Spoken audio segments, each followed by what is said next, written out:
Hi, this is Brad from Brad's Trains, and in this video I'm going to do a review of the MTH Premier Line SD9043MAC and EMD demonstrator colors.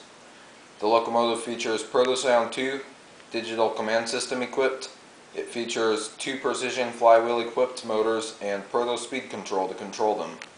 This locomotive is also 20.5 inches long, so it's very large, and it also is very heavy. It weighs over 8 pounds. The pilot of this locomotive is very nicely detailed. It features a separately applied snowplow that you put on yourself, a separately applied coupler cut bar, a proto coupler on either end that is operational. It features a metal chain in between the handrails on the front. All the decks are equipped with safety tread.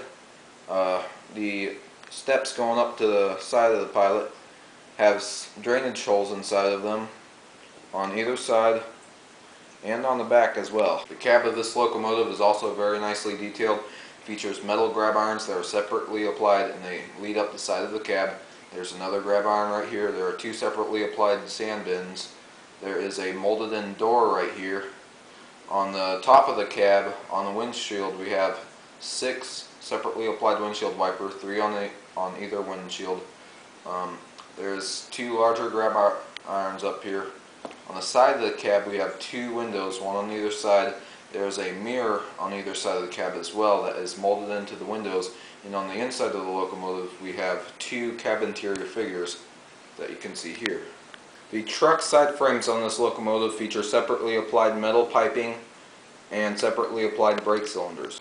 This locomotive's trucks feature all wheels powered. What this means is all the wheels are geared to the motor. The middle axle is a blind wheel set, which means it does not provide traction because it is not touching the rail, and it's also not equipped with a flange. They do this so it can navigate tighter 042 curves. The innermost axle on both trucks are equipped with 2 traction tires, so you have plenty of pulling power from 2 precision flywheel equipped motors and 4 traction tires. Behind the cab on this locomotive there is a working door, and it opens just like this. There's a handle that will keep it from closing or opening if you don't have it positioned correctly, so it works like a lock. Just behind the cab there is a see-through metal grille right here. There are metal separately applied handrails that go all the way across the locomotive, and all the walkways have safety tread. The fuel tank on this locomotive is nicely detailed as well. Features separately painted gauges and emergency shutoff switch. There is a metal bell that is separately applied. The air reservoir tanks are molded in, and there is molded in piping, and it looks pretty good. It's not the most detailed fuel tank I've ever seen, but it's not the worst. On top of the locomotive there is a double-sided grill. There is a working smoke unit inside of there, and you pour smoke fluid down one vent and it comes out both. Smoke comes out both. There is a separately applied metal horn on top, and towards the back there are 4 fan housings. These 3 have separately applied and movable fans, and this back one has separately applied fixed fan blades inside. Here's the rear of the locomotive. You have see-through metal grills on the side. You have grab irons going up the back. There is a separately applied sand bin on the top. There is also a rear pilot. It's detailed with the same details as the front, but I don't have a snowplow on this rear pilot, so I can show you the details better. There are separately applied MU hoses on the back and a moving coupler cut bar. This locomotive features die-cast metal trucks, pilots, fuel tank, and a die-cast metal frame, and the body is plastic. Alright, now I'm going to talk to you about the sound file and the sound system. The sound file is that of a 710G V16 engine. It's the prime mover of an SD9043MAC, and these are the real recorded sounds of it. And the sound system inside is a Vico high bass speaker in a sealed speaker box, so it sounds very good. There's lots of bass in the sound set. So let's start it up.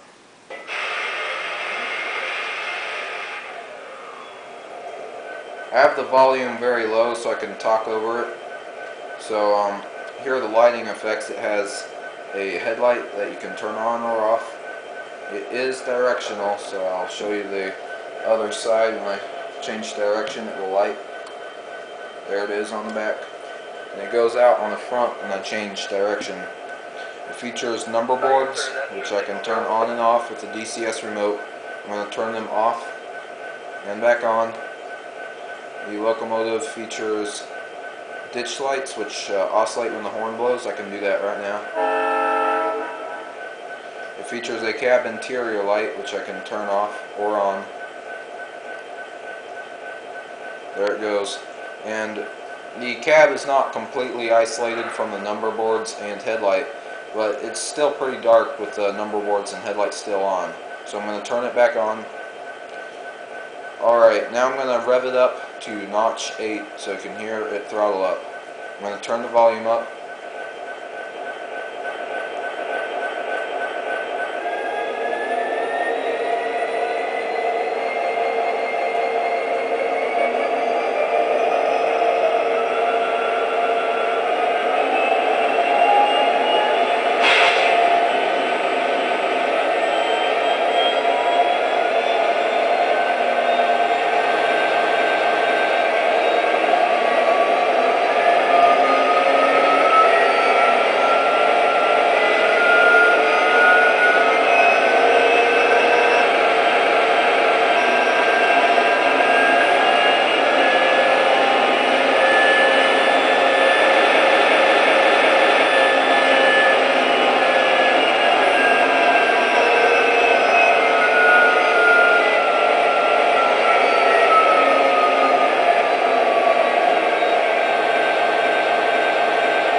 The locomotive features 2 operational proto-couplers. I'll fire them both. There's the one on the front.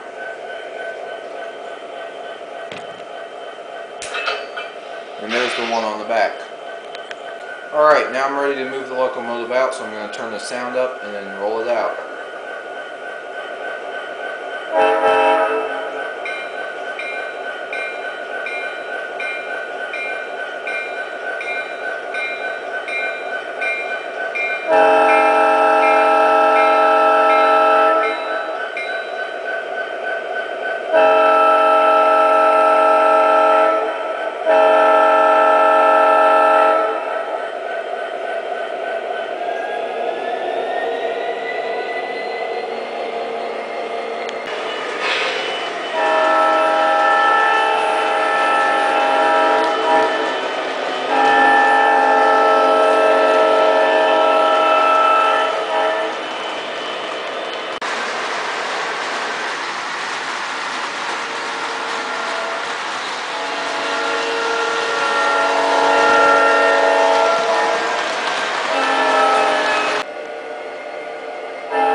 This is the locomotive's slow speed operation, 2 scale mile per hour. It does it smoothly. Alright. I'm going to shut the smoke off and show you the shutdown sequence.